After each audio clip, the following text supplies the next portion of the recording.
السلام علیکم ورحمۃ اللہ وبرکاتہ۔ الحمد للہ رب العالمین والصلاة والسلام علی رسولہ الکریم وعلی آلہ وصحبہ ومن سار علی نہجہ الی یوم الدین وسلم تسلیما کثیرا، اما بعد۔ ہم نے سابقہ درس آیت نمبر 60 سے شروع کیا تھا، ان آیات کو دہراتے ہیں۔ اعوذ باللہ من الشیطان الرجیم، أَلَمْ تَرَ إِلَى الَّذِينَ يَزْعُمُونَ أَنَّهُمْ آمَنُوا بِمَا أُنزِلَ إِلَيْكَ، کیا نہیں دیکھا آپ نے ان لوگوں کو کہ جو دعویٰ کرتے ہیں کہ وہ ایمان لائے ہیں اس پر جو آپ کی طرف نازل کیا گیا، وَمَا أُنزِلَ مِن قَبْلِكَ، اور جو آپ سے پہلے نازل کیا گیا اس پر ایمان کا دعویٰ کرتے ہیں، لیکن اس ایمان کے دعوے کے باوجود یریدون، چاہتے ہیں، ان یتحاکموا الی الطاغوت، کہ وہ غیر اللہ سے ہٹ کر اوروں کے قانونوں کو اپنائیں، ان سے جا کر فیصلے لیں،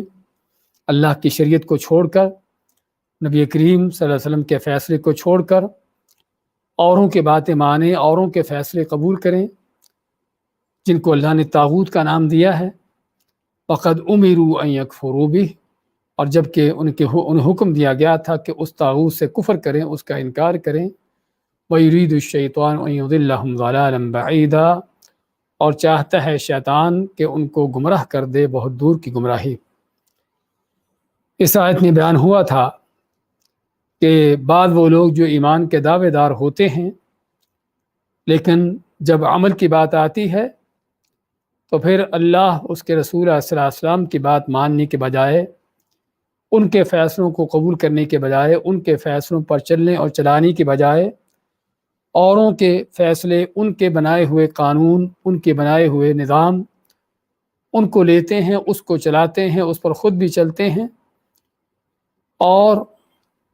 اللہ کے فیصلے حکموں کو چھوڑ کر اوروں کے حکموں کو قبول کرتے ہیں، جن کو اللہ نے طاغوتوں کا نام دیا ہے کہ اللہ کے سوا کسی اور کو یہ اختیار دینا اور کسی اور کو یہ درجہ دے دینا، اس کو طاغوت بنانا ہے۔ اور اللہ کے سوا اوروں کی اصل یہ ہے کہ ان کی عبادت نہ کی جائے، اور حتیٰ کہ اطاعت تابعداری بھی اسی وقت کرنے کی اجازت ہے جب اللہ اس کے رسول کے حکم کے مطابق ہو، ورنہ اصل یہ ہے کہ ان کی اطاعت تابعداری بھی نہیں ہے۔ اور پھر آخر میں اللہ فرمائے کہ یہ کام کروانے والا کون ہے؟ شیطان ہے، چاہے وہ ابلیس کے نام سے ہو یا ابلیس کا کوئی ایجنٹ ہو کسی بھی کی شکل میں، کسی لیڈر، سردار، بڑے یعنی سیاسی لیڈر کی شکل میں ہو، یا کسی ملا پیر اور روحانی پیشوا کی شکل میں ہو، کہ جو لوگوں کو قرآن و سنت سے ہٹا کر اپنے بڑوں کی باتوں پر لگاتے چلاتے ہیں، یہ کون ہیں؟ شیطان ہیں، کہ جو لوگوں کو بہت دور کی گمراہی میں ڈالنا چاہتے ہیں۔ وَإِذَا قِيلَ لَهُمْ تَعَالَوْا إِلَى مَا أَنزَلَ اللَّهُ وَإِلَى الرَّسُولِ، اور جب ان سے کہا جاتا ہے کہ آؤ اس طرف جو اللہ نے نازل کیا اور رسول کریم صلی اللہ علیہ وسلم کی طرف آؤ، یا آپ کے سنت کی طرف آؤ، رَأَيْتَ الْمُنَافِقِينَ يَصُدُّونَ عَنْكَ صُدُودًا، تو پھر دیکھتے ہو تم منافقوں کو کہ کس ہٹ درمی کے ساتھ آپ کی طرف آنے سے رکتے ہیں اور منہ موڑتے ہیں اور اعراض اور روگردانی کرتے ہیں، جس میں اللہ نے ایسے سبھی لوگوں کا حال بیان کیا کہ جو کتاب و سنت سے منہ موڑتے ہیں، قرآن و حدیث کو چھوڑ کر اپنی منمانی کرتے ہیں یا اپنے بڑوں کی باتوں کو لگاتے چلاتے ہیں۔ یہ سبھی کون ہیں؟ اللہ نے پہلی بات ان کو منافقوں کا نام دیا ہے کہ یہ منافق ہیں، کہ ہر وہ شخص جو قرآن و سنت کی طرف آنے کے بجائے، اس سے فیصلہ لینے کے بجائے اپنی منمانی کرتا ہے یا اپنے بڑوں کی باتوں پر چلتا ہے، تو یہ کون ہے؟ منافق ہے۔ اور منافقوں کا اللہ نے حال بیان کیا ہے کہ قرآن و سنت سے کس طرح منہ موڑتے ہیں۔ فَكَيْفَ إِذَا أَصَابَتْهُمْ مُصِيبَةٌ، پس ان کا کیا حال ہوگا کہ اگر ان کے اوپر کوئی مصیبت، آفت آ پڑے، بِمَا قَدَّمَتْ أَيْدِيهِمْ، اس وجہ سے جو ان کے ہاتھوں نے آگے بھیجا، یعنی ان کے کیے ہوئے کرتوت، اور اس میں سب سے بڑا کرتوت جو ہے وہ اللہ اس کے رسول کی نافرمانی ہے، اور اللہ اس کے رسول کے حکم کے مقابلے میں کسی اور کے حکم کو لانا، اپنانا ہے، یہ ہے جو سب سے بڑا جرم ہے۔ تو اللہ فرماتا ہے کہ ان کے اس جرم کی وجہ سے اگر ان کے اوپر کوئی آفت مصیبت آ پڑے، ان کی منافقت کھل جائے، ان کے راز فاش ہو جائیں، تو پھر کیا ہے؟ ثم جاؤوک یحلفون باللہ، اللہ فرماتا ہے کہ آئیں گے آپ کے پاس قسمیں کھاتے ہوئے اللہ کی، ان اردنا الا احسانا و توفیقا، کہ ہم نے تو جو اللہ کا حکم چھوڑ کر اوروں کی باتوں کو لینا چاہا تھا، صرف ہمارا مقصد تو نیکی خیر تھی، اور توفیقاً ہم چاہتے تھے کہ معاملات ایک دوسرے کے ساتھ مل کر باہم چلتے رہیں اور میل ملاپ چلتا رہے، تو ہم تو صرف یہ چاہتے تھے۔ یہ منافقوں کے پراپیگنڈے، ان کے عذر بہانے کہ جب ان کی منافقت فاش ہوتی ہے اور جب ان کے اوپر اللہ کی مار پڑتی ہے کوئی، اس وقت جو ہے اپنی منافقت کو، اپنی بے ایمانیوں کو جو ہے نیکی کا نام دیتے ہیں اور سمجھتے ہیں کہ ہم تو بڑا خیر کا کام کر رہے تھے۔ اللہ ماتا ہے اولئک الذین یعلم اللہ ما فی قلوبہم، ہاں یہ وہ لوگ ہیں کہ جن کے بارے میں اللہ جانتا ہے ان کے دلوں میں کیا ہے۔ زبانوں سے جو بھی دعوے کر لیں، جو بھی اپنے آپ کو جیسا بھی اپنے اوپر لیبل لگا لیں، اپنے آپ کو جیسا بھی ظاہر کر دیں، اللہ تعالیٰ اوپر کی باتوں کو صرف نہیں سنتا بلکہ اس سے پہلے دلوں کو دیکھتا ہے کہ دلوں میں نیتیں کیا ہیں۔ تو اللہ فرماتا ہے کہ ان کے دلوں میں جو کچھ ہے اللہ تعالیٰ اچھی طرح جانتا ہے اس کو۔ فَأَعْرِضْ عَنْهُمْ، بس آپ ان سے اعراض کرو، منہ پھیرو ان سے، وَعِظْهُمْ، لیکن ان کو واضح نصیحت کرتے رہو، وَقُلْ لَهُمْ فِي أَنفُسِهِمْ قَوْلًا بَلِيغًا، اور ان کو کہو ایسی بات کہ جو بلیغاً دلوں میں پہنچ جانے والی ہو۔ اس کے بعد کی آیتیں لیتے ہیں۔ اعوذ باللہ من الشیطان الرجیم وما ارسلنا من رسول الا ليطاع باذن الله ولو انهم اذ ظلموا انفسهم جاءوك فاستغفروا الله واستغفر لهم الرسول لوجدوا الله توابا رحيما۔ وما ارسلنا من رسول، اور نہیں بھیجا ہم نے کوئی رسول بھی، الا مگر لیطاع، کہ اس کی اطاعت کی جائے، باذن اللہ، اللہ کے حکم سے۔ ولو انہم اذ ظلموا انفسہم، ولو، اور اگر، انہم یہ لوگ، یہ منافق جن کی بات ہو رہی تھی، اذ ظلموا جب انہوں نے ظلم کیا تھا، انفسہم اپنی جانوں پر، جاؤکا تو آتے آپ کے پاس، فاستغفر اللہ پس یہ استغفار کرتے، بخشش مانگتے اللہ تعالیٰ سے، فاستغفر لهم الرسول اور بخشش مانگتا ان کے لیے اللہ کا رسول صلی اللہ علیہ وسلم، لوجد اللہ تو ضرور پاتے اللہ تعالیٰ کو، تواباً بہت توبہ قبول کرنے والا، رحیماً اور بہت مہربان رحم کرنے والا۔ آیت نمبر 64 کی تلاوت اور ترجمہ پیش کیا گیا ہے۔ فرماتا اللہ تعالیٰ وما ارسلنا من رسول الا لیطاع باذن اللہ، اور نہیں ہم نے بھیجا کوئی رسول بھی مگر یہ کہ اس کی اطاعت کی جائے اللہ کے حکم سے۔ سابقہ آیات میں اللہ تعالیٰ نے یا ایھا الذین آمنوا اطیعوا اللہ واطیعوا الرسول سے لے کر، اگرچہ قرآن کریم کی ہر آیت ہی اللہ اس کے رسول کے تابعداری کی تعلیم دیتی ہے، لیکن بعض اوقات اللہ تعالیٰ خصوصی طور پر اس حکم کو بیان کرتا ہے۔ تو سابقہ آیات میں بھی اللہ نے جب اپنی اور اپنے رسول کی اطاعت کا حکم دیا اور اسی کو ایمان کی نشانی قرار دیا اور اسی میں بھلائی، خیر اور انجام کی بہتری بیان کی، اور پھر اس کے بعد کچھ منافقوں کا ذکر کیا کہ جو منافق جو ہے اللہ اس کے رسول کی نافرمانی کرتے ہیں، کیسے کیسے کرتے ہیں، اس کے کچھ انداز بیان کیے۔ اس کے بعد پھر سے اللہ اس کے رسول علیہ السلام کی، رسول کریم صلی اللہ علیہ وسلم کی اطاعت کا، اس کی حیثیت بیان کی کہ اللہ کے رسول کی اطاعت کیسی ہے اور کس قدر اہم ہے۔ فرمایا کہ اللہ فرماتا ہے کہ ہم نے جو بھی رسول بھیجا ہے، کوئی رسول بھی جو بھیجا گیا ہے، آپ صلی اللہ علیہ وسلم ہو یا آپ سے پہلے بھی جو نبی رسول تھے، ان کا بھیجنے کا مقصد ہی یہ تھا کہ ان کو اللہ کے حکم کے مطابق ان کی اطاعت کی جائے۔ اللہ کے حکم کے مطابق ان کی اطاعت کرنے کا معنی کہ اللہ کا رسول ہوتا ہی وہ ہے کہ جو اللہ کے احکام بندوں تک پہنچانے والا ہے۔ تو چنانچہ اللہ تعالیٰ جو بھی اپنے رسول نبی صلی اللہ علیہ وسلم کو حکم دیتا ہے، بندوں پر فرض ہے، اپنے نبی پر فرض ہے کہ نبی بندوں تک اس حکم کو پہنچائے، اور پھر بندوں پر فرض ہے کہ بندے لوگ اس نبی کی تابعداری کرتے ہوئے، اللہ کے اس حکم کو لیتے ہوئے اطاعت کریں، اس پر عمل پیرا ہوں۔ اور یہ ہے رسولوں کا اصل مقصد۔ یعنی ہم اگر دنیاوی طور پر بھی عام معاملات کے اندر بھی دیکھیں کہ آپ کے پاس کسی شخص کی طرف سے کوئی قاصد آتا ہے، بھیجا ہوا آدمی آتا ہے، جسے عربی میں رسول کا نام دیا جاتا ہے۔ عربی میں رسول کا لفظ ہر اس شخص کے لیے استعمال ہوتا ہے جو بھیجا گیا ہو کوئی پیغام دے کر،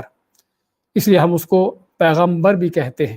جو فارسی کا لفظ ہے پیغامبر یعنی پیغام لانے والا۔ تو کیا بات کر رہے تھے کہ اگر کوئی بھی آدمی آپ کے پاس آتا ہے کہیں سے پیغام لے کر، تو اس کا مقصد کیا ہے؟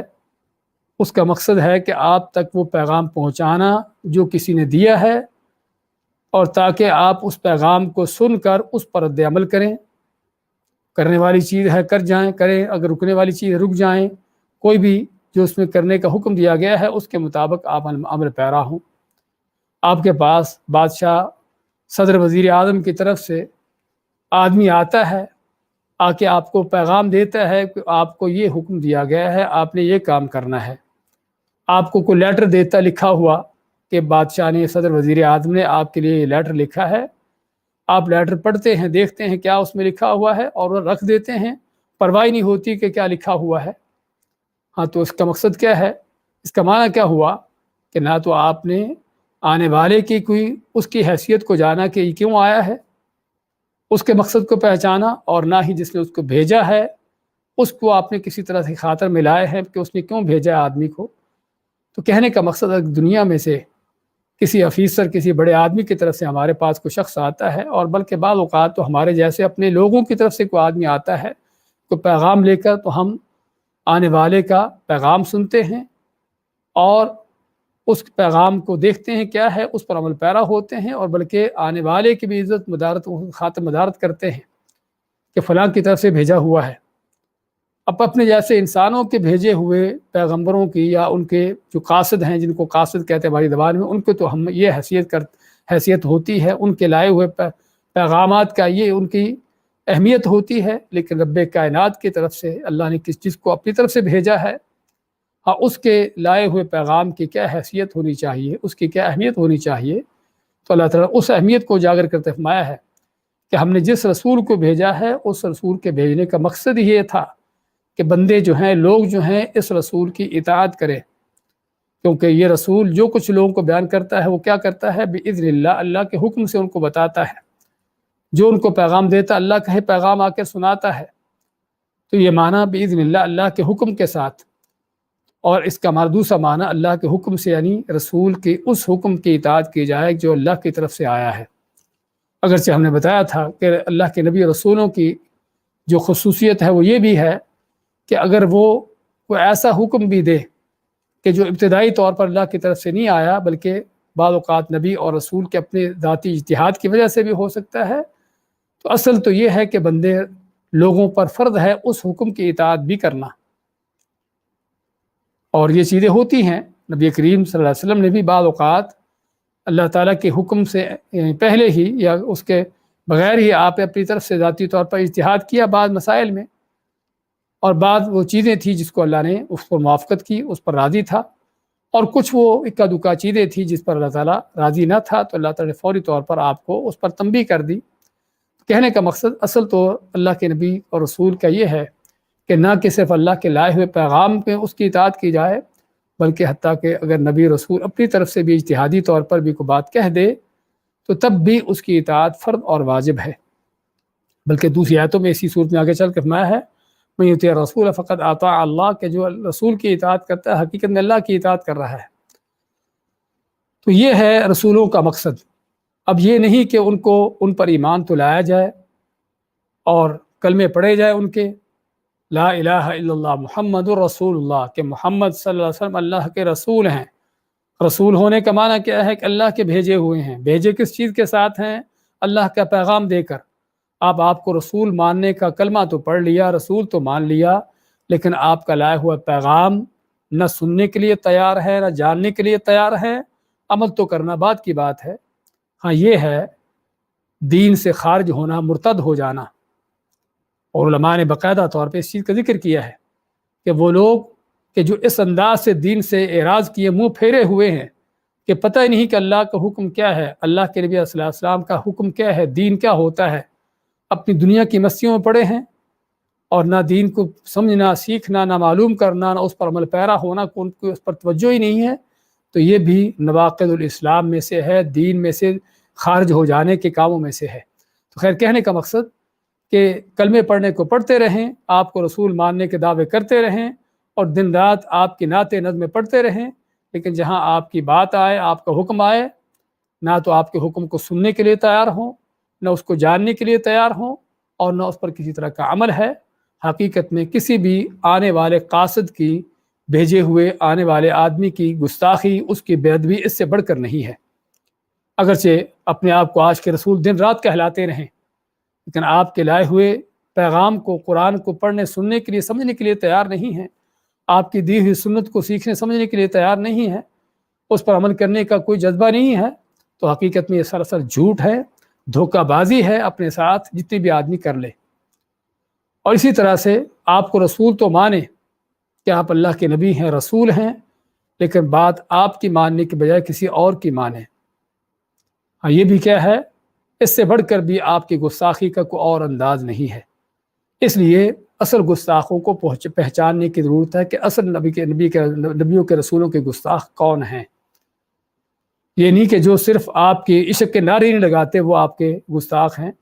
جو آپ کے میلاد نہیں مناتے وہ آپ کے گستاخ ہیں۔ اصل آپ کے سب سے بڑے گستاخ یہ لوگ ہیں کہ جو نہ تو آپ کے لائے ہوئے پیغاموں کو، آپ کے لائے ہوئے دین کو سیکھنے سمجھنے کے لیے تیار ہیں،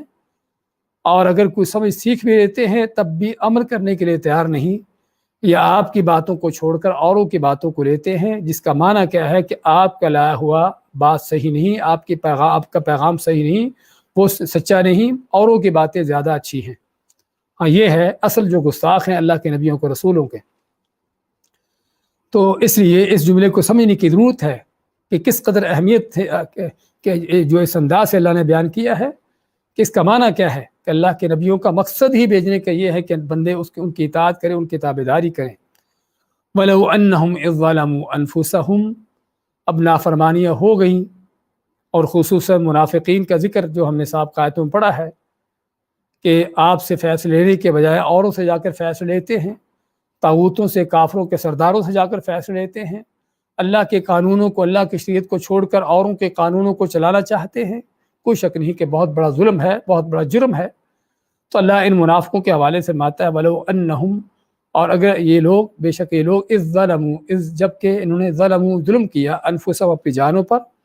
اور ظلم کیا یعنی آپ کی نافرمانی کر کے، آپ سے فیصلہ لینے کے بجائے اوروں کے فیصلوں پر چل کر، جاؤ کا، اگر ان سے یہ غلطی ہو گئی تھی،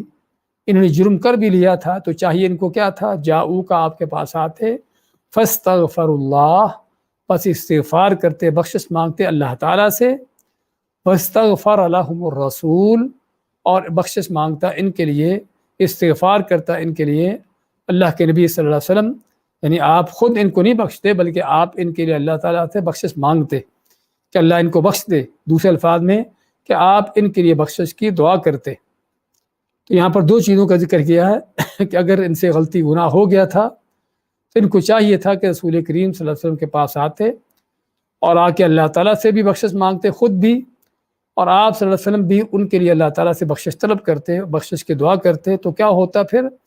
لَوَجَدُوا اللَّهَ تَوَّابًا رَحِيمًا،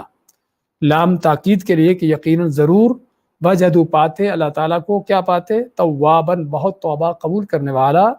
رحیماً اور بہت بخشنے والا، مہربان پاتے۔ کیا مقصد کہ ان منافقوں نے جو غلطی جرم کر لیا تھا کہ آپ سے فیصلہ لینے کے بجائے اوروں سے جا کر فیصلہ لینے، آپ کا حکم ماننے کے بجائے اوروں کی باتیں، ان کے حکم پر چلنے کا جو انہوں نے کام کیا تھا، ایک غلطی کر دی تھی، ان کو چاہیے تھا کہ اس غلطی کے بعد اس کا کفارہ ادا کرتے ہوئے، اس سے توبہ طائب ہوتے ہوئے رسول کریم صلی اللہ علیہ وسلم کے پاس آتے اور اللہ تعالیٰ خود بھی اللہ سے بخشش مانگتے اور اللہ کے نبی صلی اللہ علیہ وسلم بھی ان کے لیے بخشش کی دعا کرتے۔ اچھا یہاں پر یہ کیوں فرمایا کہ جاؤ کا آپ کے پاس آتے؟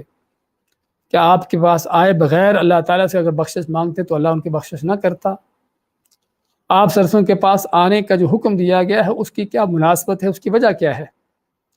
اور اس کے بارے میں علماء فرماتے ہیں، جس طرح کہ شیخ بن عثیمین رحمۃ اللہ علیہ اور علامہ ابن سعدی فرماتے ہیں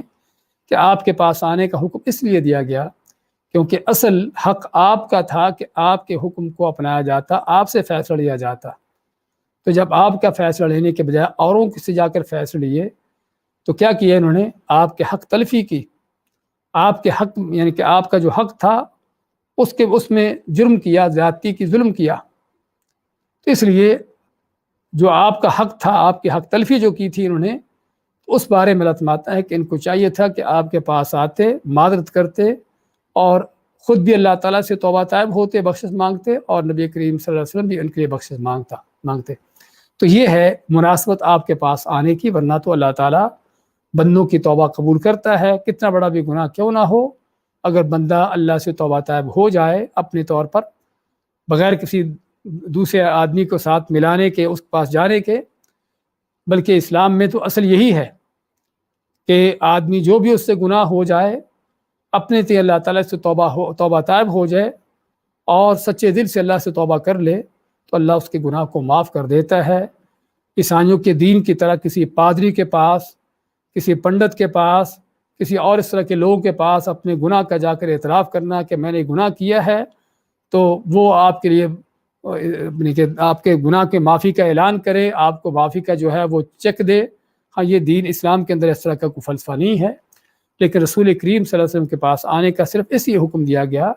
کیونکہ انہوں نے آپ سے فیصلہ لینے کے بجائے اوروں سے جا کر جو فیصلہ لینے کا کام کیا تھا، آپ کی حق تلفی کی تھی، تو اس لیے ان کو حکم دیا گیا کہ آپ کی جو حق تلفی کی گئی ہے اس حوالے سے آپ کے پاس آئیں، آپ سے معذرت کریں، اور خود بھی اللہ سے توبہ طائب ہوں، اور نبی کریم صلی اللہ علیہ وسلم بھی آپ کے لیے ان کے لیے بخشش کی دعا کریں۔ اور یہاں پر یہ بھی استغفر لہم الرسول کہ نبی کریم صلی اللہ علیہ وسلم ان کے لیے بخشش طلب کرتے، ان کے لیے استغفار کرتے، یہ نہیں فرمایا کہ خود آپ صلی اللہ علیہ وسلم ان کو بخشتے، جس میں کس بات کی دلیل ہے کہ بخشش کا حق کس کو ہے، معافی کا حق کس کو ہے، اور بخشنے والا کون ہے؟ وَمَن يَغْفِرُ الذُّنُوبَ إِلَّا اللَّهُ، اور کون ہے کہ جو گناہوں کو بخشے سوائے اللہ کے؟ تو اللہ تعالیٰ ہے جو بخشش دینے والا ہے اور بخشنے والا ہے، وہی اس چیز کا حقدار ہے۔ تو اس لیے آپ صلی اللہ علیہ وسلم کے آپ بھی ان کے لیے بخشش کی دعا کرتے، نہ کہ آپ ان کو بخشتے، جس میں اس بات کی دلیل ہے کہ اللہ تعالیٰ کے اختیارات میں سے آپ صلی اللہ علیہ وسلم کا کوئی حصہ نہیں ہے۔ تو میں اللہ تعالیٰ کہ اگر یہ کام کر لیتے لَوَجَدُوا اللَّهَ تَوَّابًا رَحِيمًا، تو اگر یہ کرتے کہ آپ خود بھی اللہ سے توبہ طائب ہوتے اور آپ صلی اللہ علیہ وسلم کے پاس آ کر معذرت کرتے اور آپ بھی ان کے لیے بخشش کی دعا کرتے، تو ضرور پاتے اللہ تعالیٰ کو بہت توبہ قبول کرنے والا اور بہت مہربان۔ اور یہ ہے اللہ تعالیٰ کی فضل، اس کا انعام کہ آدمی کتنا بڑا بھی جرم کیوں نہ کر لے، اللہ کی بخشش کے دروازے کھلے ہیں۔ آدمی جس وقت بھی سچے دل سے توبہ طائب ہو جائے، استغفار کر لے، اللہ اس کی بخشش کر دیتا ہے، کتنا بڑا بھی گناہ کیوں نہ ہو۔ اس آیت کے حوالے سے جو ہم نے معنی بیان کیا ہے، اس میں پہلی بات تو آیت کے معنی سے ہی پتہ چل رہا ہے کہ آیت منافقوں کے بارے میں ہے، اور آیت کے الفاظ اس بات کی دلیل ہیں کہ کسی گزرے ہوئے واقعے کا بیان کیا جا رہا ہے۔ ان سے جب جرم ہوا تھا، ان کو چاہیے تھا کہ آپ کے پاس آتے، اذ ظلموا، کہ جب انہوں نے جرم کیا تھا تو ان کو چاہیے تھا کہ آپ کے پاس آتے، نہ کہ آئندہ کے لیے بیان ہو رہا ہے کہ آئندہ بھی یہ جرم کریں تو آپ کے پاس آئیں، کیونکہ اگر آئندہ کے لیے ہوتا تو پھر لفظ کیا ہوتا؟ اذا ظلموا، جن کو عربی لغت کی پہچان ہے، عربی کی معرفت ہے، وہ جان سمجھتے ہیں کہ اذ اور اذا میں کیا فرق ہے۔ کہ اذ کا لفظ آتا ہے عموماً ماضی کے چیز کے بیان کے لیے کہ جب ان سے جرم ہو گیا تھا، اور اذا کا لفظ آتا ہے ماضی حاضر مستقبل کے لیے کہ جب بھی ہو جائے، جب بھی ہو، بلکہ عام طور پر اذا کا لفظ جو ہے زیادہ مستقبل کے لیے استعمال ہوتا ہے۔ تو یہاں پر اذا کے بجائے اذ کہا گیا ہے، جو اس بات کی دلیل ہے کہ ماضی کی گزرے ہوئے وقت کا ایک چیز تھی، اس کا بیان ہو رہا ہے، اور وہ جس طرح سے آپ آیت میں ہم پڑھ چکے ہیں، منافقوں کا معاملہ وہ بیان ہوا ہے۔ تو اس میں اصل آیت کا انداز یہ بتاتا ہے کہ رسول کریم صلی اللہ علیہ وسلم سے آ کے آپ معذرت کرتے اور آپ ان کے لیے بخشش کی دعا کرتے، اللہ ان کو بخش دیتا۔ لیکن یہ مستقبل کے لیے بھی ہے، آیت کے الفاظ مستقبل کے نہیں بلکہ ماضی کی دلیل دیتے ہیں، لیکن ہمارے بعض لوگوں نے اس کو مستقبل اس پر بھی لگا دیا، اور رسول کریم صلی اللہ علیہ وسلم سے وسیلہ آپ کا لینا اس آیت کو اس کی دلیل بنا لیا کہ اللہ تعالیٰ نے حکم دیا ہے کہ جب کسی سے گناہ ہو جائے تو آپ کے پاس آئیں اور آ کر جو ہے آپ سے یعنی کہ اللہ تعالیٰ سے استغفار کریں، اور نبی کریم صلی اللہ علیہ وسلم بھی ان کے لیے استغفار کریں تو اللہ تعالیٰ ان کو بخش دے گا۔ پہلی بات تو یہ ہے کہ کیا یہ مفہوم صحابہ کرام کے ہاں تھا؟ نبی کریم صلی اللہ علیہ وسلم جب تک زندہ تھے، صحابہ کرام کسی سے گناہ ہو جاتا اور کسی کا معاملہ ہوتا، حتیٰ کہ دنیاوی معاملات میں سے کسی کو مشکل، کوئی پریشانی، کوئی اس طرح کی چیز ہوتی، آپ کے پاس آتے اور آ کر آپ سے دعا طلب کرتے، آپ ان کے لیے دعا کر دیتے۔ لیکن آپ صلی اللہ علیہ وسلم کے فوت ہو جانے کے بعد کیا صحابہ کرام آپ سے دعائیں کرواتے رہے؟ آپ کی قبر مبارک پر آ کر آپ سے کہا ہو کہ اللہ کے نبی صلی اللہ علیہ وسلم یہ پریشانی ہے، یہ مشکل ہے، یہ مصیبت پڑ گئی، یہ گناہ ہو گیا، آپ ہمارے لیے بخشش کی دعا کیجئے، آپ ہمارے لیے اللہ سے دعا کیجئے کہ اللہ تعالیٰ ہماری یہ پریشانی دور کر دے؟ ہمیں کوئی ایسی بات ملتی ہے؟ کسی صحیح حدیث میں کوئی ایسی چیز نہیں ہے۔ اور یہاں پر ایک واقعہ بیان کیا جاتا ہے جو حدیث نہیں بلکہ ایک حکایت ہے۔ حکایت کہنے کا معنی یہ ہے کہ وہ اس کو کوئی حدیث نہ سمجھے، کیونکہ بعض گمراہ کن لوگ اس کو حدیث بنائے بیٹھے ہیں، وہ حکایت ہے۔ حکایتیں کیا ہوتی ہیں کہ جو سنی سنائی بات تھی جس کا کوئی منہ سر نہ ہو عام طور پہ، تو حکایت ذکر کی جاتی ہے، اور ذکر کرنے والے حتیٰ کہ تفسیروں میں بھی ذکر کی گئی ہے، علامہ ابن کثیر نے بھی ذکر کی ہے، لیکن ذکر کی ہے جس طرح کہ وہ باقی اسرائیلی واقعات بیان کر دیتے ہیں، انہیں یہ واقعہ بھی بیان کر دیا، اس حکایت کو بھی ذکر کر دیا۔ اور تفسیر ابن کثیر میں اسرائیلی واقعات بہت سے ذکر ہیں کہ جن کا کوئی سر پاؤ نہیں ہے، اس لیے ہم کہتے ہیں کہ تفاسیر میں ہمیں وہی چیز لینا چاہیے جو قرآن و سنت کے مطابق ہو۔ تو خیر اللہ کل حال کئی تفسیروں میں اس واقعے کا ذکر کیا گیا، اس حکایت کا ذکر کیا ہے۔ حکایت کیا ہے کہ ایک بدو دیہاتی، یہ صحابہ اکرام کے آخری دور کی بات ہے کہ ایک بدو دیہاتی آپ صلی اللہ علیہ وسلم کی قبر کے پاس آیا اور آ کے اس نے یہ آیت پڑھی کہ اللہ نے حکم دیا ہے کہ اگر ہم سے کوئی گناہ ہو جائے تو ہم آپ کے پاس آئیں اور اللہ سے استغفار کریں، آپ بھی ہمارے لیے بخشش مانگو تو اللہ تعالیٰ ہمیں بخش دے گا۔ اور ساتھ کو شعر بھی پڑھتا ہے اور یہ باتیں کر کے چل دیتا ہے۔ حکایت میں جو لکھا ہوا ہے، تو وہاں پر ایک آدمی اتبی نام کا بیٹھا ہوا تھا، کہتا مجھے نیند آ گئی تو میں نے اللہ کے نبی کو دیکھا کہ آپ نے مجھے کہا کہ اس بدو دیہاتی کو جا کر بتاؤ کہ اللہ نے تجھے بخش دیا ہے۔ پہلی بات تو یہ ہے یہاں پر دیکھنے کی کہ یہ حکایت ہے، کوئی حدیث نہیں ہے، اور اللہ کا دین حکایتوں سے حاصل نہیں ہوتا، وہ قرآن و سنت کا نام ہے۔ دوسری بات کیا ہے کہ آ کے یہ حکایت بھی کہاں ذکر ہو رہی ہے؟ ایک خواب کی شکل میں، اور دین کے اندر خواب وہی معتبر ہے جو نبی کا خواب ہو، اللہ کے رسول کا خواب ہو، یا جس خواب کی اللہ کے نبی رسول اللہ صلی اللہ علیہ وسلم نے اس کی تصدیق کی ہو۔ ہاں، اذان یہ خواب سے ہی ثابت ہوتی ہے، لیکن وہ خواب کہ جو نبی کریم صلی اللہ علیہ وسلم کو سنایا گیا اور آپ نے فرمایا انہا لرؤیا حق، کہ یقیناً یہ سچا خواب ہے، اور آپ نے اذان بلال کو ان کے کہنے کا بتانے کا حکم دیا، تو اس خواب کو دین بنایا گیا۔ کس لیے؟ کیونکہ اللہ کے نبی صلی اللہ علیہ وسلم نے اس کو دین بنا دیا۔ تو اللہ کے دین میں وہی خواب معتبر ہے، اسی خواب کا اعتبار ہے کہ جو بذات خود نبی کریم صلی اللہ علیہ وسلم کا خواب ہو، یا جس خواب کی آپ نے تصدیق کر دی ہو، جس خواب کو آپ نے دین کا درجہ دے دیا ہو۔ اوروں کے خواب جو ہیں وہ چاہے صحابی، تابعی، کوئی بھی کیوں نہ ہو، وہ دین نہیں بنتا۔ دوسری بات، تیسری چیز، یہ واقعہ کس کا ہے؟ ایک بدو کا، ایک دیہاتی کا، جو عام طور پر دین سے جاہل لا علم ہوتے ہیں، اس کی بات ہو رہی ہے کہ وہ آیا آپ کی قبر کے پاس، اس نے اس طرح کی آگے باتیں کی۔ اور اس بدو دیہاتی سے پہلے ابوبکر صدیق، عمر فاروق، عثمان غنی، علی رضی اللہ تعالیٰ عنہ، جلیل القدر صحابہ، بڑے بڑے علماء، ابن مسعود، معاذ ابن جبل، ابی ابن کعب، اس طرح کے جلیل القدر عظیم شان صحابہ، بڑے بڑے علم رکھنے والے، وہ کہاں پر ہیں؟ انہوں نے کسی نے آپ کے قبر پر آ کر اس طرح کی باتیں کیوں نہ کی؟ اس بدو دیہاتی نے آ کر جو بات کی، اس کو دین بنا لیا گیا۔ یہ کہاں کا دین ہے؟ کہاں کی عقل ہے؟ تو بدو دیہاتی کی بات ہے، ایک جاہل آدمی کی بات ہے، جس کا دین کے اندر تو کیا بلکہ دنیا کے اندر بھی بعض اوقات کوئی اعتبار نہیں ہوتا۔ اسی طرح مزید یہ بھی کہ یہ بات اس کی، یا واقعہ جو ذکر ہو رہا ہے، اس کی حقیقت کیا ہے؟ کیا نبی کریم صلی اللہ علیہ وسلم سے اگر کوئی آدمی طلب کرے آگے جا کر کہ آپ اس کے لیے بخشش کی دعا کریں، تو کیا اس کے لیے آپ بخشش کی دعا کریں گے؟ پہلی بات تو آپ اس کی کیا فریاد سنتے ہیں؟ انک لا تسمع الموتى، اللہ تعالیٰ فرماتا ہے کہ آپ صلی اللہ علیہ وسلم کو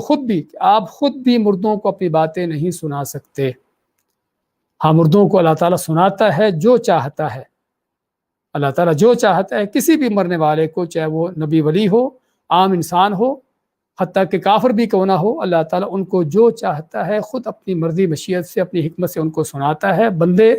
اپنی طرف سے ان کو کچھ نہیں سنا سکتے، اور خود نبی کریم صلی اللہ علیہ وسلم کو فرمایا گیا آپ بھی ان کو کچھ اپنی مرضی سے نہیں سنا سکتے۔ اس کا مطلب کہ آپ صلی اللہ علیہ وسلم کو ہم اپنی باتیں نہیں سنا سکتے، سوائے کہ اللہ تعالیٰ جو چیز آپ کو سنانا چاہے۔ تو اگر سنا نہیں سکتے تو پھر کسی کو آپ کی قبر پر جا کر اس طرح کی فریاد کرنے کا فائدہ کوئی نہیں۔ اگر فرض کیا سن بھی لے، اللہ تعالیٰ فرماتا ہے سورۃ فاطر میں اللہ نے اس چیز کا ذکر کیا ہے کہ جن کو تم اللہ کے سوا پکارتے ہو، پہلی بات تو کس چیز کے مالک نہیں، ما یملکون من قطمیر ان تدعوہم لا یسمعوا دعاءکم، اگر تم ان کو پکارتے ہو تو تمہاری پکارے سنتے نہیں ہیں۔ اسی چیز کو اللہ تعالیٰ سورۃ احقاف میں ذکر کیا، ومن اضل ممن يدعو من دون اللہ من لا يستجیب له الى یوم القیامہ، اس سے بڑھ کر کون گمراہ ہوگا کہ جو ان کو پکارتا ہے کہ جو قیامت تک ان کی بات سنتے اس کو قبول ہی نہیں کرتے۔ تو یہاں پر بھی اللہ نے کیا سورۃ فاطر میں وہ سنتے ہی نہیں ہیں، وَلَوْ سَمِعُوا مَا اسْتَجَابُوا لَكُمْ،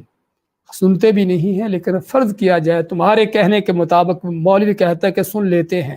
چلو مولوی کی بات مان لی، قرآن کو چھوڑ دیا، سن بھی لیں، اللہ کیا فرماتا ہے مَا اسْتَجَابُوا لَكُمْ، جو تم نے ان سے مانگا ہے، جو تم نے ان سے طلب کیا ہے، وہ تمہاری طلب پوری نہیں کر سکتے۔ ہاں، یہ ہے قرآن کا فیصلہ۔ تو یہاں پر آپ صلی اللہ علیہ وسلم سے آ کر طلب کرنا، پہلی بات تو یہ بھی شرک، قرآن کے خلاف، اور پھر آپ صلی اللہ علیہ وسلم سے اس بات کا عقیدہ رکھنا کہ آپ سے جو طلب کیا ہے وہ میری حاجت پوری کر دیں گے، یہ بھی قرآن کے اس عقیدے کے خلاف۔ اور آپ صلی اللہ علیہ وسلم کا خود ہی فرمان ہے کہ آدمی جب فوت ہو جاتا ہے انقطع عملہ، اس کے سارے اعمال بند ہو جاتے ہیں۔ ہمارے ہاں تو سارے عمل شروع ہی مرنے کے بعد ہوتے ہیں، کہ وہ بابا جی جو جب زندے تھے ایک آدمی کی بات سنتے تھے، جب تک زندہ تھے ایک ہی زبان سمجھتے تھے، ہاں مرنے کے بعد اس کو دنیا جہان کی ساری زبانیں بھی سمجھ آنا شروع ہو جاتی ہیں، اور دنیا سے اس کو جہاں کی پکارے اس کو ساری پکارے بھی سنائی دیتی ہیں ایک وقت میں ہی۔ ہمارے ہاں جاہلوں کا، قبر پرستوں کا یہ عقیدہ،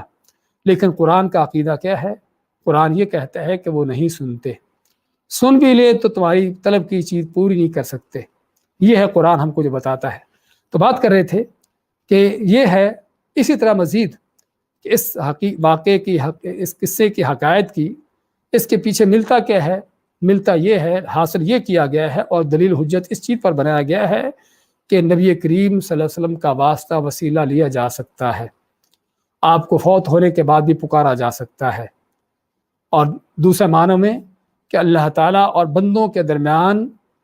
اپنے اور اللہ کے درمیان بندوں کے واسطے وسیلے ڈالے جا سکتے ہیں۔ سورۃ زمر کی شروع کی آیتیں پڑھیں، اللہ تعالیٰ کافر مشرکوں کے بارے میں بتایا اللہ نے وہاں پر کہ کافر مشرکوں سے کہا جاتا کہ تم براہ راست اللہ کی عبادت کیوں نہیں کرتے،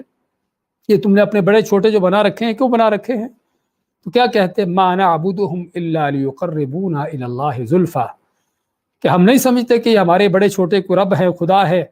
بلکہ یہ تو ہم ان سے مانگتے ہیں، ہماری دعائیں اللہ تک پہنچاتے ہیں۔ مقصد کیا بتانے کا کہ ہر زمانے کے مشرک کافر، ان کا کفر شرک یہی رہا ہے کہ اپنے اور اللہ کے درمیان بندوں کو ڈال دیا، اپنے اور اللہ کے درمیان بندوں کے وسیلے کھڑے کر دیے۔ ہاں، یہ وہ شرک جو نوح علیہ السلام کے زمانے سے لے کر جب سے شیطان نے زمین پر شرک کا آغاز کیا ہے، شرک کی بنیاد رکھی ہے، اس وقت سے لے کر سب سے بڑا شرک یہی چلا آیا ہے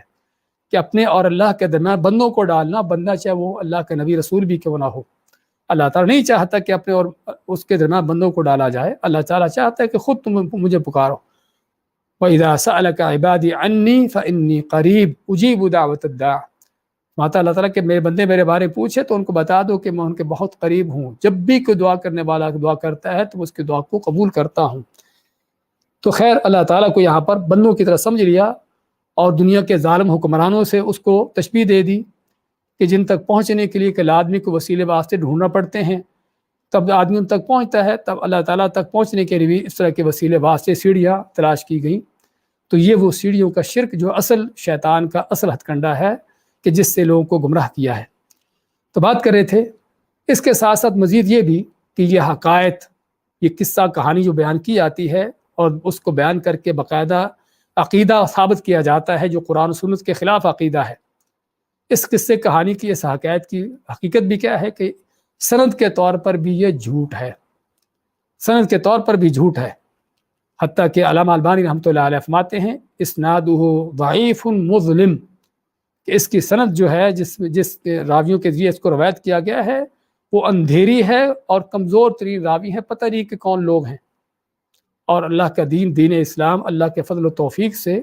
اللہ کے فضل و کرم سے باقی دینوں سے اس کی سب سے بڑی خصوصیت یہی ہے کہ دین دوپہر کے سورج کی طرح واضح ہے، جھوٹوں سے ثابت نہیں ہوتا یا جھوٹے لوگوں سے اس کی باتیں ثابت ہوتی ہیں۔ اس لیے بات کر رہے تھے کہ یہ اس واقعے کی حقیقت اور اس کا حقائق کا جو جس کو دلیل حجت بنا کر جو ہے وسیلے کے سارے معاملات کھولے گئے ہیں، اور آپ صلی اللہ علیہ وسلم کو پکارنے کے سارے رستے، وہ شرک کے رستے سارے کھولے جاتے ہیں قبر پرستوں نے جو اس کو دلیل بنایا ہے۔ تو میں اس لیے وضاحت کرنے کی ضرورت محسوس کی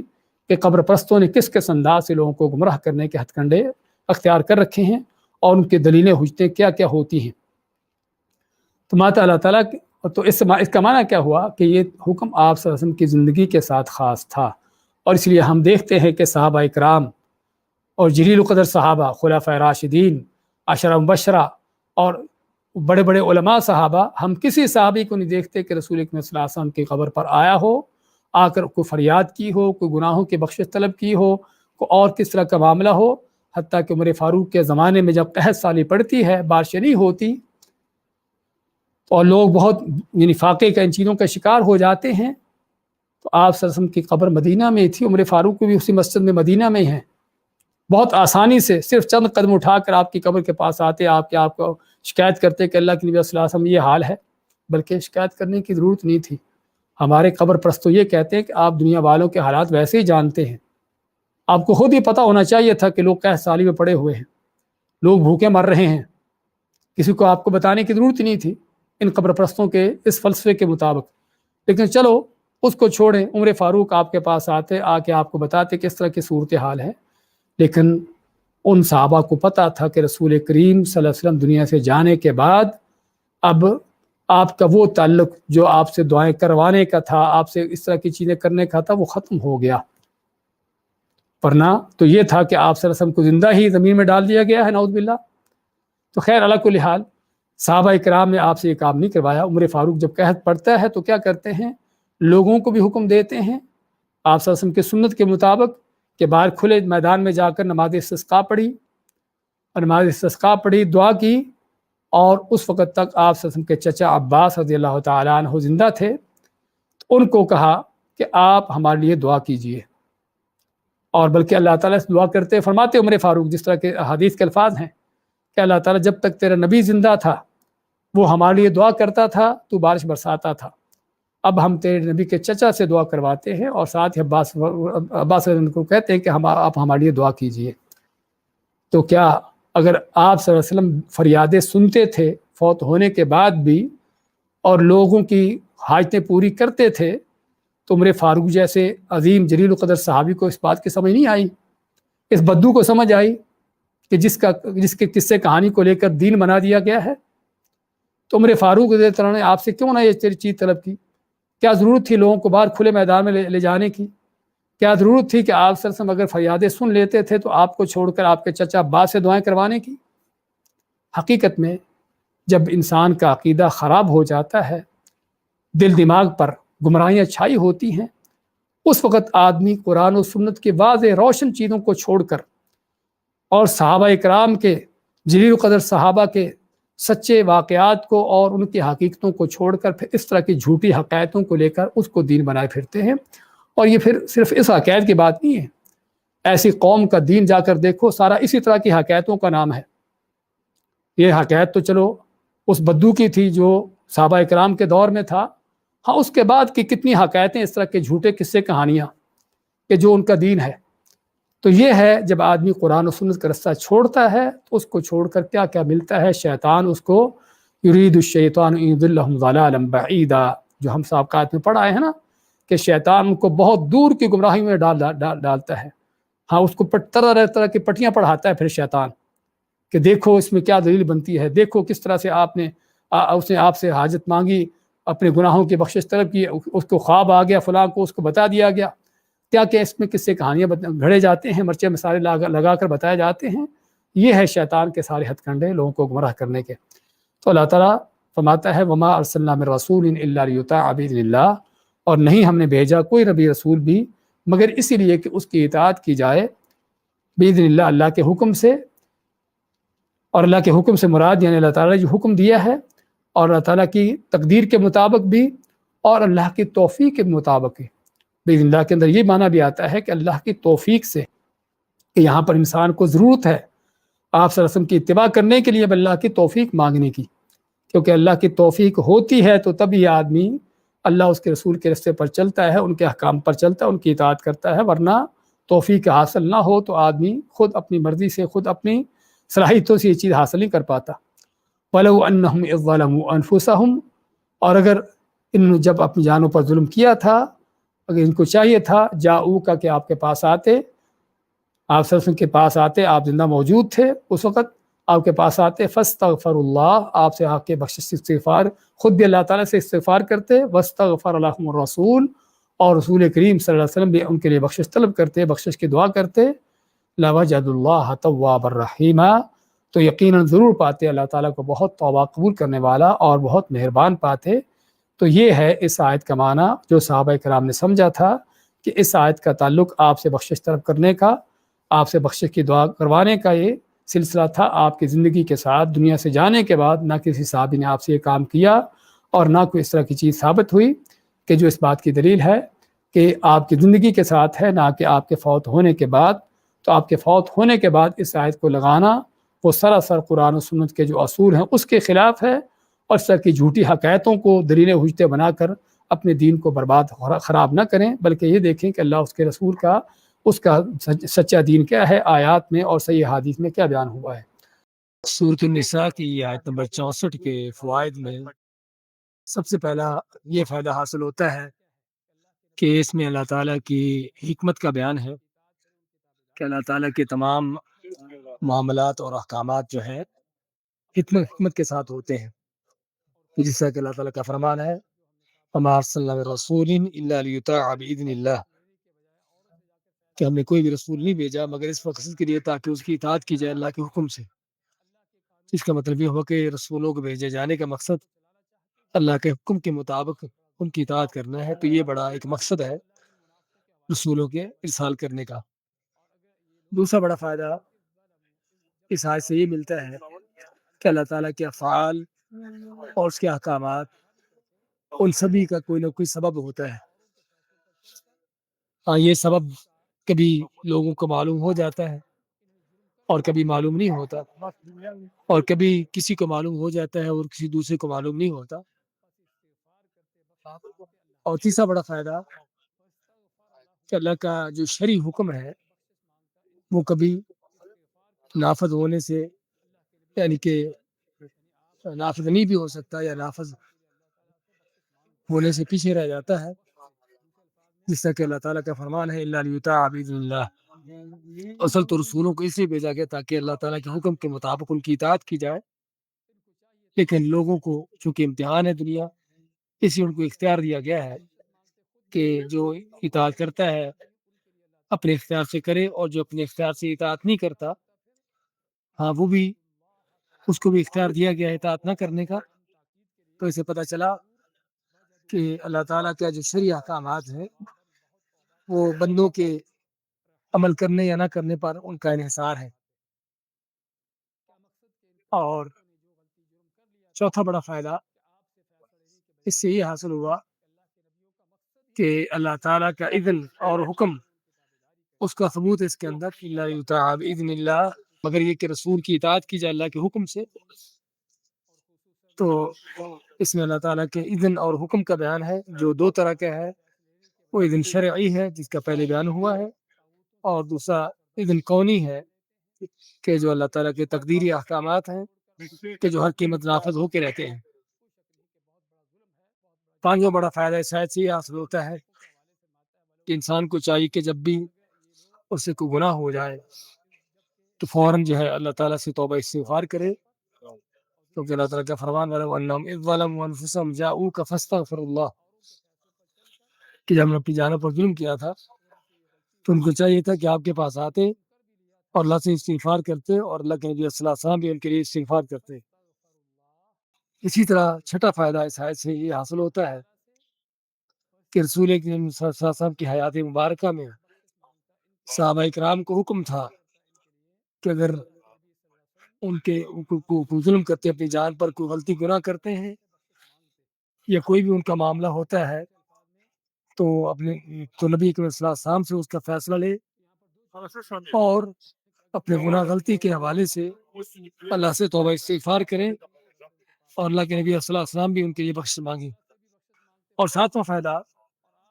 اس آیت سے یہ حاصل ہوتا ہے کہ آپ صلی اللہ علیہ وسلم کے فوت ہو جانے کے بعد یہ حکم جاری باقی نہیں ہے کہ آپ صلی اللہ علیہ وسلم کی قبر پر جا کر اپنے گناہ کا اعتراف کیا جائے یا اپنی مشکل کو بیان کیا جائے اور آپ سے استغفار کی یا دعا کی طلب کی جائے۔ یہ کرنا جائز نہیں ہے، کیونکہ آپ صلی اللہ علیہ وسلم کے دنیا کے سے جانے کے بعد صحابہ اکرام نے یہ چیز نہیں کی، تو اس لیے کسی کا رسول اکرم صلی اللہ علیہ وسلم کی قبر پر جا کر آپ سے سوال کرنا، آپ سے گناہوں کی بخشش طلب کر، ان کے معافی کے لیے بخشش استغفار کی طلب کرنا، یہ چیزیں کرنا بالکل غلط اور ناجائز ہے۔ اس ضمن میں ایک روایت پیش کی جاتی ہے کہ ایک بدو جو ہے وہ آپ صلی اللہ علیہ وسلم کی قبر پر آیا اور اسے آگے آپ سے فریاد کی، دعا کی، تو اس کے گناہوں کی بخشش کا اعلان کر دیا گیا۔ ساری روایت جھوٹی ہے، دجالوں نے گھڑی ہے، جس کی کوئی حقیقت نہیں ہے۔ اس لیے آپ صلی اللہ علیہ وسلم یا کوئی بھی شخص جب فوت ہو جاتا ہے اسے پکارنا، اسے کسی طرح کی مدد طلب کرنا، کوئی بھی اس طرح کی چیزیں کرنا شرک ہے، ناجائز ہے۔ باقی جہاں تک اللہ کے انبیاء کا زندہ ہونے کا بیان ہے کہ قبروں میں زندہ ہے، تو یہ وہ زندگی ہے جو آخرت کی ہے، برزخ کی ہے، نہ کہ وہ دنیا کی زندگی ہے۔ تو اس لیے اس زندگی کے حوالے سے ہم وہی بات کر سکتے ہیں کہ جو قرآن و حدیث میں آئی ہے۔ آپ صلی اللہ علیہ وسلم کا جواب دینا، آپ کو سلام کرنے والوں کو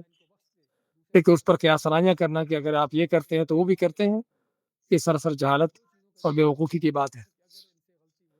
اور نواں فائدہ اس آیت سے یہ حاصل ہوتا ہے کہ جو آدمی صدقے دل سے، سچے دل سے توبہ طائب ہوتا ہے، استغفار کر لیتا ہے، تو اللہ تعالیٰ اس کی توبہ قبول کر کے اس کی بخشش کر دیتا ہے، جس طرح کہ اللہ کا فرمان ہے لَوَجَدُوا اللَّهَ تَوَّابًا رَحِيمًا،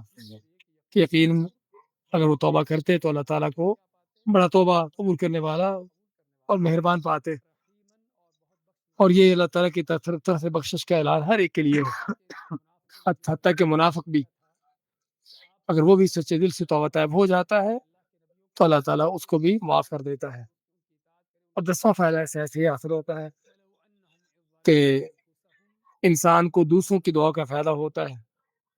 کیونکہ یہاں پر رسول اکرم صلی اللہ علیہ وسلم کی دعا کا ذکر ہوا ہے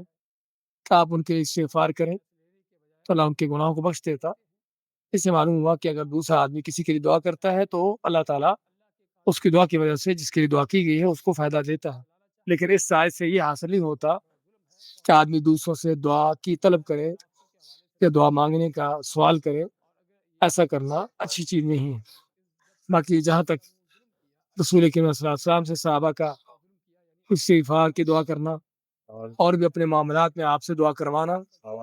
تو شیخ صاحب فرماتے ہیں کہ یہ صرف آپ کے ساتھ خاص تھا، کیونکہ آپ کے بعد ان کے صدیق، عمر فاروق اور اس طرح کے صحابہ، ان کے بارے میں نہیں آتا کہ لوگ ان سے آگے دعائیں کرواتے تھے۔ اور یہ بھی معلوم ہوا کہ کسی سے دعا کروانا اصل تو یہ چیز اچھی نہیں ہے، الا یہ کہ اگر اس کا مقصد یہ ہو کہ تاکہ دعا کرنے والے کو فائدہ پہنچے، اس کی اپنی حاجت بھی پوری ہو جائے، اس کو جو ثواب بھی مل جائے، کیونکہ جس طرح کہ حدیث میں ہے کہ جب آدمی کسی کے لیے دعا کرتا ہے تو فرشتہ اس کی دعا پر آمین کہتا ہے اور کہتا ہے کہ جو تو نے اس کے لیے مانگا ہے اللہ تجھے بھی دے دے۔ بارک اللہ فیک۔